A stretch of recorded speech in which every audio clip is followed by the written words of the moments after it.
Hi hello నమస్తే నేను మీ మల్లి Srisailam Telangana legend news ఛానల్కు స్వాగతం. మనం మహబూబ్నగర్ జిల్లా బాలనగర్ మండలం మోతిగనపూర్ గ్రామంలో ఉన్నాము. ఇక్కడ మోతిగనపూర్ గ్రామంలో కొంతమంది రైతులు చాలా ఆవేదన వ్యక్తం చేస్తున్నారు.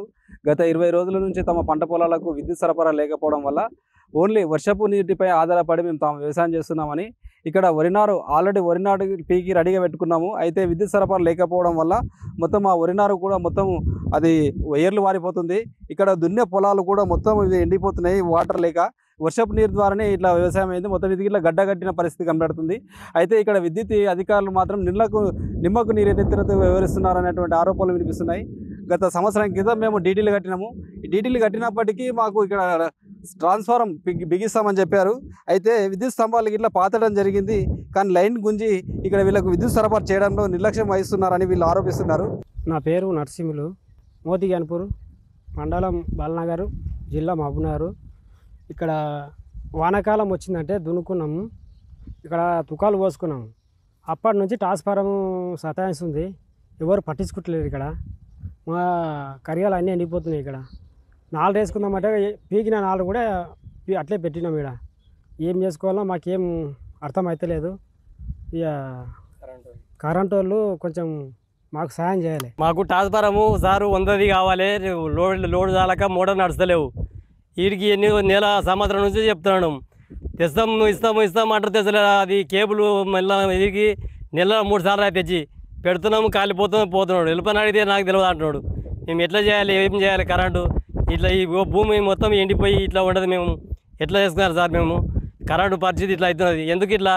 మా ఊరికి ట్రాన్స్ఫారం ఏమని చెప్పి సంవత్సరం నుంచి కూడా చెప్తున్నాం, ఇస్తలేరు. ఏ సార్ని అడిగితేనేమో వైరు కొనుక్కొని పెట్టుకోమంటాడు. మేము ఏం చేయాలి, ఎట్లా? అది మా పరిస్థితి ఇట్లా ఉండదు సార్. మరి కరెంటు లేక అంత వారక ఎండిపోతుంది. కరిగడి నారు ఏనికి వచ్చినాయి. వర్షాలు దున్నుకున్నాం, పొలం మొత్తం ఎండిపోయి ఉండదు. మాకు బాధపడదు సార్. ఎట్లా ట్రాన్స్ఫారం చేస్తారా? ఏం చేయాలి, ఎట్లా చేయాలి? మేము మా పరిస్థితి ఉండదు సార్. ఇది మోతిగనపురం సార్ మాది. నా పేరు మల్లయ్య. నాకు ఒక 2 ఎకరాల పొలం ఉంది. ఇక్కడ ఆ పొలం 2 ఎకరాలు కూడా వాడుతుంది సార్. పొలం ఎండిపోయి మొత్తం ఉండదు. ఇది 2 ఆవులకు కూడా నీళ్ళు లేవు. నా పేరు నరసింహారెడ్డి, మోతిగనపూర్ విలేజ్. దాదాపు మేము డీడీలు తీసి కూడా సంవత్సరం అయింది. ఓవర్లోడ్ అయింది అంటానని డీడీలు తీస్తే ట్రాన్స్ఫార్మర్ అలాట్ చేస్తామంటని చెప్పిండు ఏఈ గారు. డీడీలు తీసి కూడా సంవత్సరం అయింది. ఇంతవరకు ట్రాన్స్ఫార్మర్ లేదు. ఓవర్లోడ్ ట్రాన్స్ఫార్మర్ కూడా ఏ సొల్యూషన్ ఇంతవరకు దాని మార్గం అనేది ఏం ఏర్పాటు చేయలేదు. 6 నెలల ముందు కూడా ఎమ్మెల్యే గారి దగ్గరికి వెళ్ళి ఓ లెటర్ ఇచ్చిండు అతను, డి గారికి కలవండి అని. ఎమ్మెల్యే క్యాంప్ ఆఫీసులో మీటింగ్ జరిగితే డి గారిని కలవడానికి వెళ్తే ఇదే మన ఏఈ గారు ఏం చేశారంటే నా దగ్గర నుంచి లెటర్ తీసుకొని డి గారిని కలవకండి సార్, రెడ్డి గారు నేను దాన్ని సాల్వ్ చేస్తాను లెటర్ తీసుకున్నాడు. 6 నెలలు అయిపోయింది. ఆ లెటర్కు వాల్యూ లేదు, మా పరిష్కారం అయితే ఇంతవరకు ఏం నెరవేరలేదు. డీడీలు తీసిన ట్రాన్స్ఫార్మర్ శాంక్షన్ అయిందని చెప్పిండు, కానీ కాంట్రాక్టర్ లేబర్ని పంపిస్తే మేమే ట్రాక్టర్లో తీసుకొచ్చి ట్రాక్టర్తో లేపి స్తంభాలు పాతిపించినాం. స్తంభాలు పాతిపించి కూడా దాదాపు 15 రోజులు అయింది. ఇంతవరకు వైరియలేదు, ఏది ఇవ్వలేదు. ఏఈ గారితో మాట్లాడితే ఏమంటాడు, మీకంటే ముందు ఉన్న సంవత్సరంన్నర ముందు నుంచి సీనియారిటీ ఉన్న వాళ్ళు ఉండరు, పైనుంచి లేవు, సప్లై లేదు, నేనేం చేస్తా అని నిర్లక్ష్యంగా మాట్లాడుతున్నాడు.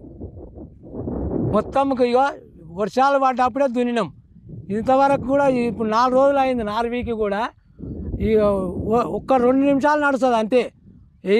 హెల్పర్ వచ్చి ఫీజు ఆన్ చేసి టైకు ఒక 2 నిమిషాలు నడుస్తుంది, మళ్ళీ వెళ్ళిపోతుంది. నేను కూడా ఏం చేయాలని రెడ్డి గారు అని హెల్పరు లైన్మెన్ గారితో కూడా మాట్లాడితే కూడా ఇదే విషయము, ఓవర్లోడ్ అయిపోయింది రెడ్డి గారు, నేనేం చేయాలని లైన్మెన్ గారు చెప్తున్నాడు. దీనిని ఈ సరి అయిన మార్గం ఏందో పై అధికారులు ఈ బీద రైతుల మీద దయ ఉంచి ఎంబడే పరిష్కారం జరుగుతుందని నేను ఆశిస్తున్నాను. అధికారుల నిర్లక్ష్యపు వైఖరి వల్ల తాము గతంలో కూడా అనేక ఇబ్బందులు పడ్డామని ఇప్పుడు కూడా చూస్తున్నాం కదా. ఇక్కడ మనం చాలా స్పష్టంగా కనబడుతున్నాయి. ఇక్కడ వాటర్ లేక ఇది ఓన్లీ ఇంట్లో ఉన్నటువంటి వాటర్ కేవలం వర్షపు నీటి వాటర్. ఈ వర్షపు నీటి వాటర్తో మనకి ఈ విధంగా దర్శనమిస్తుంది. వర్షాకాలం కాబట్టి మనం ఈ విధంగా పచ్చగా చూస్తున్నాము. అయితే ఎండాకాలం అయితే పరిస్థితి మన వేరే దారుణంగా ఉంటుండే. అయితే 20 రోజుల నుంచి లేకపోవడం వల్ల మాకు ఈ యొక్క వానాకాలం పోతే మాకు చాలా ఇబ్బంది అవుతుంది. కనీసము ఈ విద్యుత్ అధికారులు వెంటనే స్పందించి మాకు విద్యుత్ సరఫరా చేయాలి, ఇక్కడ ట్రాన్స్ఫార్మర్ బిగించాలి, తమ సమస్యలు పరిష్కరించాలని రైతన్నలు డిమాండ్ చేస్తున్నారు. లేని పక్షంలో జిల్లా ఉన్నతాధికారుల దృష్టికి తీసుకెళ్తామని అంటున్నారు. ఇది ఎమ్మెల్యే గారు ఆదేశించి ఎమ్మెల్యే గారు లెటర్ గిట్లు ఇచ్చారు. అధికారులు డిఈ గారికి పంపిస్తే డిఓ గారి దగ్గరికి పోకండి అని బాలనార్ ఏఈ గారు చెప్పడం జరిగిందంట. సో అధికారులు ఈ విధంగా నిర్లక్ష్యపు ధోరణి వీడాలని వీళ్ళు డిమాండ్ చేస్తూ ఉన్నారు. తమ సమస్యలు పరిష్కరించి తమ పంట పొలాలు పచ్చగా కాపాడాలి. రైతే రాజు కాబట్టి రైతును రాజుగా కాకుండా సరే రైతును రైతుగానన్నా చూడండి అనేటువంటి వాళ్ళు ప్రాధాన్యపడుతున్నారు. అధికారుల నిర్లక్ష్యపు ఈ యొక్క వైఖరి వీడి తమకు న్యాయం చేయాలని వాళ్ళు డిమాండ్ చేస్తూ ఉన్నారు. Thank you.